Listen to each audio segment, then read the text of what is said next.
আসসালামু আলাইকুম বিসমিল্লাহির রহমানির রহিম। সুপ্রিয় শিক্ষার্থীবৃন্দ, তোমরা যারা সপ্তম শ্রেণীতে পড়ো, তোমাদের ইসলাম শিক্ষা বই থেকে আজকে পাঠ 9 সূরা আল-লাহাব নিয়ে আলোচনা করব। সূরা আল-লাহাব মক্কা নগরীতে অবতীর্ণ। এর আয়াত সংখ্যা হলো 5টি। এই সূরায় আবু লাহাবের চরিত্র ও পরিণতির কথা বর্ণনা করা হয়েছে, বিধায় এর নামকরণ করা হয়েছে সূরা লাহাব। এই সূরাটি কোরআনের 111তম সূরা। শানে নজরুল হলো, একদা রাসূলুল্লাহ সাল্লাল্লাহু আলাইহি সাল্লাম সাফা পর্বতে আরোহণ করে কুরাইশদের ডাক দিলেন। তৎকালীন সময়ে আরবেদের বিপদ আপদের ক্ষেত্রে এভাবে আহ্বান করার প্রচলন ছিল। তাই রাসূলুল্লাহ সাল্লাল্লাহু আলাইহি সাল্লামের ডাকে সকলেই পাহাড়ের পাদদেশে সমবেত হলো। রাসূলুল্লাহ সাল্লাল্লাহু আলাইহি সাল্লাম বললেন, আমি যদি বলি যে এই পাহাড়ের অপর পাশে একটি শত্রু দল তোমাদের দিকে এগিয়ে আসছে, যে কোনো সময় তারা তোমাদের উপর ঝাঁপিয়ে পড়তে পারে, তাহলে কি তোমরা তা বিশ্বাস করবে? সকলেই সমস্বরে বলল, হ্যাঁ, অবশ্যই আমরা বিশ্বাস করব। এরপর রাসূলুল্লাহ সাল্লাল্লাহু আলাইহি ওয়াসাল্লাম বললেন, আমি তোমাদের এক ভীষণ শাস্তি সম্পর্কে সতর্ক করছি। তোমরা স্বীকার করো যে আল্লাহ ব্যতীত কোনো মাবুদ নেই এবং মূর্তি পূজা পরিত্যাগ করো। রাসূলুল্লাহ সাল্লাল্লাহু আলাইহি ওয়াসাল্লামের দাওয়াত শুনে আবু লাহাব বলে উঠল, লা তাব্বা লাকা আলেহাজা জামাআতানা, অর্থ তোমার ধ্বংস হোক, এজন্যই কি তুমি আমাদের একত্রিত করেছো।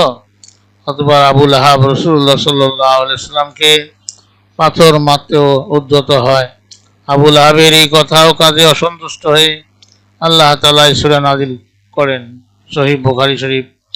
আমরা এখন এই সূরার শব্দ অর্থ জেনে নেব। তাব্বাত মানে হলো ধ্বংস হোক, বিনষ্ট হোক। ইয়াদা মানে হাত, দুই হাত।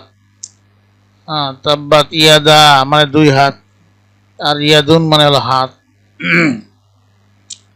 মা আগনা মানে কোনো কাজে আসেনি, কোনো উপকারে আসেনি, রক্ষা করেনি। কাসাবা মানে সে উপার্জন করেছে। এরপরে আছে সাইয়াসলা, সে অচিরেই প্রবেশ করবে। নারন আগুন বা দুদকের আগুনে। তারপরে বসে যা তা লাহাবিন লেলিহান শিখাযুক্ত। আমরাতু হবে, এখানে বানান ভুল আছে, তার স্ত্রী হবে। হাম্মা লাতা মানে বহনকারিণী। আল হাতাব মানে কাঠ, লাকড়ি, ইন্ধন। যে এখানে জিদ মানে গলা।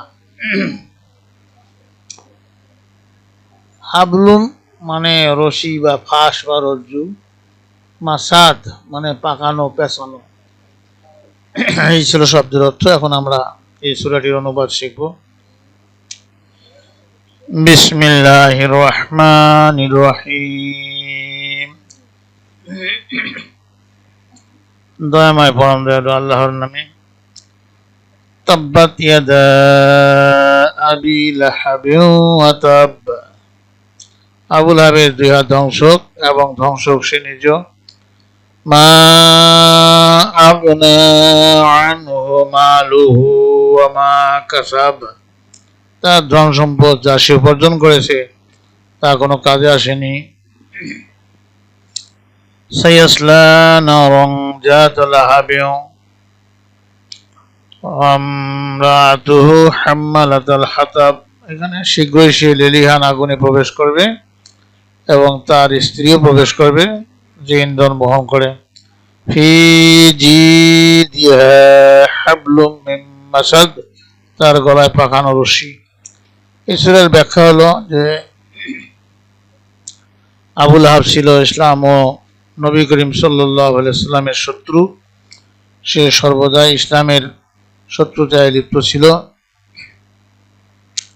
এ সময় তার শোচনীয় পরিণতির কথা বলা হয়েছে। আবু লাহাব ছিল রাসূল সাল্লাল্লাহু আলাইহি ওয়াসাল্লামের চাচা। মক্কা নগরীতে সে প্রভূত সম্মান ও মর্যাদার অধিকারী ছিল। সে প্রচুর ধন সম্পদের মালিক ছিল, কিন্তু এত কিছু তার কোনো কাজে আসেনি, বরং দুনিয়াতে সে ধ্বংস হয়েছে, আখিরাতেও সে জাহান্নামের শাস্তি ভোগ করবে। তার স্ত্রীও ছিল, তারাই মতো ইসলামের শত্রু। সে রসুল সাল্লামকে কষ্ট দিত, সে রসুল সাল্লামের চলার পথে কাঁটা বেশি রাখতো, ফলে তার প্রতি আল্লাহ তাআলা অভিশাপ রয়েছে এবং আখিরাতে যন্ত্রণাদায়ক শাস্তি ভোগ করবে। এই সূরার শিক্ষা হলো যে রাসূলুল্লাহ সাল্লাল্লাহু আলাইহি ওয়াসাল্লাম ইসলামের বিরোধিতা করা খুবই মারাত্মক কাজ। এর ফলে দুনিয়া ও আখিরাত উভয় স্থানে ধ্বংস অনিবার্য। দুনিয়ার মান সম্মান, ধন সম্পদ ইসলামের এসব শত্রুকে ধ্বংস থেকে রক্ষা করতে পারবে না। প্রিয় শিক্ষার্থীবৃন্দ, তোমাদের বাড়ির কাজ হলো তোমরা সূরা আল-লাহাবের শিক্ষাগুলো একটি তালিকা তৈরি করবে। আচ্ছা, আমরা পরবর্তী ক্লাসে পার্ট 10 সূরা আল ইখলাস নিয়ে আলোচনা করব। তো তোমাদের সার্বিক মঙ্গল সুস্বাস্থ্য কামনা করে ও পরবর্তী ক্লাস দেখার আমন্ত্রণ জানিয়ে আজকে এখানেই বিদায় নিচ্ছি। খোদা হাফেজ।